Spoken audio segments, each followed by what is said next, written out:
All right, Coach, can you just start us off with a Hilltopper Relays recap and the opportunities that hosting a home meet provides? Yeah, anytime you can have a meet at home, it's a good thing.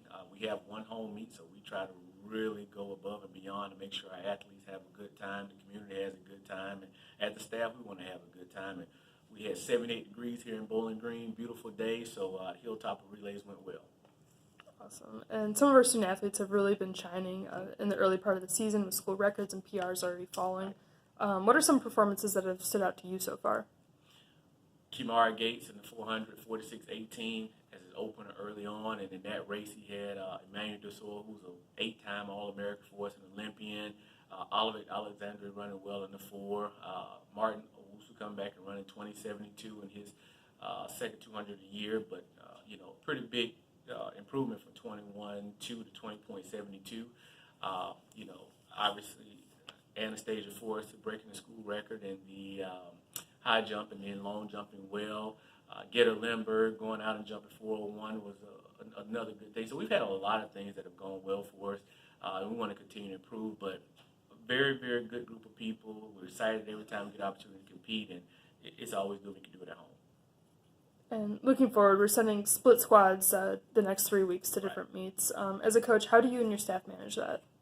Well, there are limitations to having a smaller staff, but we want to provide our student athletes with an opportunity to compete wherever they need to compete to be ready for the NCAAs and, more importantly, Conference USA as well. And so, for instance, this weekend we're taking a group down to Tennessee, which will mainly be the sprinters, and we're taking one jumper and a hurdler, and the rest of the team will be headed to Austin P, which again is in Tennessee. But we hope Tennessee is good to us this weekend. And you mentioned, the squads, the groups going different places. Mm-hmm. What's the draw to sending, some of the kids to Tennessee versus Austin P?